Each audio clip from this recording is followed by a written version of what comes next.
Nation news જોઈએ તે પહેલા એઆઈ એન્કર આસ્થા સાથે જુઓ દેશ વિદેશના સમાચાર સંક્ષિપ્તમાં।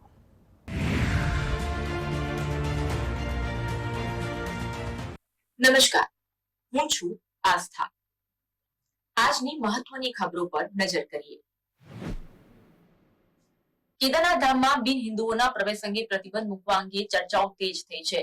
આ અંગે કેદારનાથ ભાજપના ધારાસભ્ય દ્વારા કહેવામાં આવ્યું હતું કે કેટલાક બિન હિન્દુઓ દ્વારા કેદારનાથની પવિત્રતાને નુકસાન પહોંચાડવામાં આવી રહ્યું છે। આ અંગે ભાજપની માનસિકતા પર કોંગ્રેસે સવાલ ઉઠાવ્યા હતા। ઉત્તર પ્રદેશમાં યોગી સરકારના 8 વર્ષ પૂરા થયા છે। 8 વર્ષ દરમિયાન તેમની ઝીરો ટોલરન્સની નીતિ પર અસર જોવા મળી છે।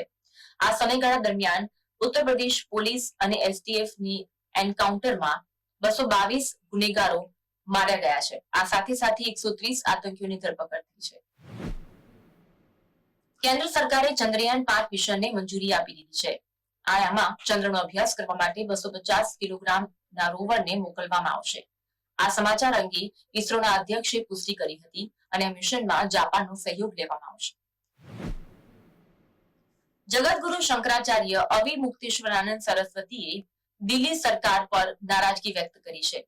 તેમણે રામલીલા મેદાનમાં ગૌ પ્રતિષ્ઠા પ્રતીક્ષા આંદોલન માટે ધરણા કરવા માટેની મંજૂરી માંગી હતી, જે અંગે મંજૂરી ન આપતા તેમણે સરકાર પર સવાલ ઉઠાવ્યા હતા। કેન્દ્ર સરકાર નેશનલ હાઈવે એક્ટમાં અનેક ફેરફાર કરી શકે છે। સંપાદિત કરેલી જમીન તેના મૂળ માલિકને આપવામાં આવી શકે છે। આ સાથે સાથે વર્તમાન પરિસ્થિતિ અને ભવિષ્યની જરૂરિયાતોને ધ્યાનમાં રાખીને કાયદામાં ફેરફાર કરવામાં આવી શકે છે। મહારાષ્ટ્રમાં છત્રપતિ સંભાજીનગર વિસ્તારમાં સ્થિત બાદશાહ ઔરંગઝેબની કબર અંગે વિવાદ વધી રહ્યો છે।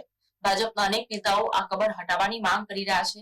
આ સાથે સાથે બજરંગ દળ દ્વારા પણ આ માંગ કરવામાં આવી રહી છે અને ચીમકી ઉચ્ચારવામાં આવી છે કે સરકાર તેમની માંગ નહીં સ્વીકારે તો અહીં કાર સેવા કરશે। અયોધ્યામાં રામ મંદિર 96% બનીને તૈયાર છે। મહામંત્રી ચંપત રાયે કહ્યું છે કે જૂનમાં આ મંદિર સંપૂર્ણ બની જશે। આ મંદિર પાછળ 2150 કરોડ રૂપિયાનો ખર્ચ કરવામાં આવ્યો છે। એનએલડીસીએ વીજ વપરાશ અને વીજ પુરવઠાને લઈને એક રિપોર્ટ જાહેર કર્યો છે કે મે-જૂનમાં વીજળીની વપરાશ 15 થી 20 ગીગાવોટ વધી જશે, જેની પૂર્તિ કરવી ખૂબ મુશ્કેલ બનશે। સંસદમાં નવા ઇમિગ્રેશન બિલને મંજૂરી મળી ગઈ છે, જે અંતર્ગત ભારતમાં પ્રવેશ કરવા, રહેવા અને ભારતની બહાર જવા અંગે નકલી પાસપોર્ટ અને વિઝાનો ઉપયોગ કરનાર વિરુદ્ધ કડક કાર્યવાહી કરવામાં આવશે। અમેરિકાના નેશનલ ઇન્ટેલિજન્સ ડિરેક્ટર તુલસી ગબાર્ડ અને ભારતના રાષ્ટ્રીય સુરક્ષા સલાહકાર વચ્ચે ઉચ્ચ સ્તરીય બેઠક યોજાઈ હતી, જેમાં અનેક મહત્વપૂર્ણ મુદ્દાઓ પર સહયોગ જોવા મળ્યો હતો।